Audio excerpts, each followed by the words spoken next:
رات کی گہری تاریکی میں ایک ریلوے اسٹیشن پر مختلف رکشہ ڈرائیور کھڑے تھے۔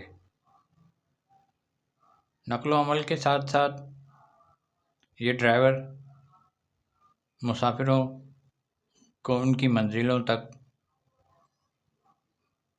پہنچانے کا کام بھی کر رہے تھے۔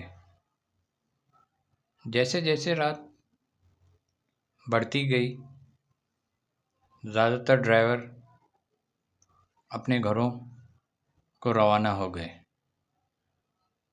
جس کے نتیجے میں حیدرآباد اسٹیشن پر صرف ایک چھوٹا سا ہجوم رہ گیا۔ اسی دوران ایک رکشہ ڈرائیور ناظم نے بھی اپنے سفر کے لیے تیاری کی۔ وہ بھی گاڑی چلا کر گھر جا رہا تھا، لیکن پھر اسے یاد آیا کہ مسافر ٹرین کے نکلنے کا وقت ہو گیا ہے۔ اس کے بعد ناظم اور کچھ اور رکشہ ڈرائیور ٹرین کا انتظار کرنے لگے۔ جیسے جیسے رات بڑھتی گئی، بادلوں نے آسمان کو سیاہ چادر میں سے لپیٹ لیا، چاند کی کرنوں کو روک دیا۔ اچانک بادل گرجنے لگے اور بجلی چمکنے لگی، جس سے مکمل اندھیرا ہو گیا۔ جیسے ہی ممکن ہوا، مسافر ٹرین اسٹیشن پر پہنچی۔ ڈرائیور ناظم کا دھیان ٹرین سے اترتی ایک لڑکی کی طرف گیا۔ اس کے کندھے پر بیگ تھا اور وہ ہاتھ میں سوٹ کیس۔ لڑکی سیدھی ناظم کے پاس آئی اور کہا، میں لطیف آباد جانا۔ ناظم نے کہا، رات بہت ہو چکی ہے، اس لیے کرایہ 1000 ہوگا، لیکن اگر آپ صبح جانا چاہتی ہیں تو میں آپ کو صرف 500 روپے میں چھوڑ دوں گا۔ لڑکی نے جواب دیا، مجھے ابھی جانا ہے۔ لڑکی نے کہا، میں تمہیں ابھی 500 روپے دوں گی کیونکہ میرے پاس صرف 500 روپے ہیں،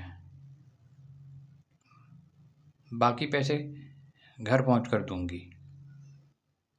ناظم نے اس کی تجویز مان لی اور کہا، میڈم آپ رکشے میں بیٹھیں۔ کچھ ہی دیر میں ناظم لڑکی کو اس کی منزل کے پتے پر لے گیا۔ جیسے ہی لڑکی رکشے سے اتری، وہ جلدی سے اپنے گھر کی طرف گئی اور ناظم سے کہا کہ میں تمہارے باقی 500 روپے لے کر آتی ہوں۔ ناظم تقریباً آدھے گھنٹے تک انتظار کرتا رہا، لیکن لڑکی ناظم کو پیسے دینے نہیں آئی۔ اب ناظم نے سوچا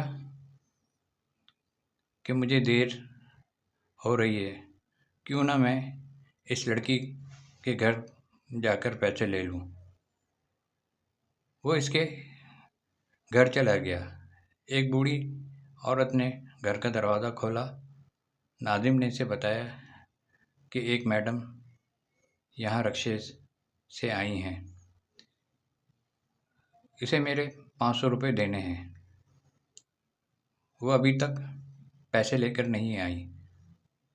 بوڑھی عورت نے حیرت سے پوچھا، کون میڈم؟ یہاں میرے اور میرے شوہر کے علاوہ کوئی نہیں رہتا۔ ہاں، میری بیٹی پہلے یہاں رہتی تھی، لیکن وہ 3 سال سے یہاں نہیں رہ رہی ہے۔ ناظم نے بولنا شروع کیا، وہ اب کہاں رہتی ہے؟ میں شاید آپ کی بیٹی کو یہاں چھوڑنے آیا ہوں۔ تم ایک بار اچھی طرح دیکھ لو۔ بات کرتے کرتے ناظم کی نظر دیوار پر گئی۔ اسی لڑکی کی تصویر تھی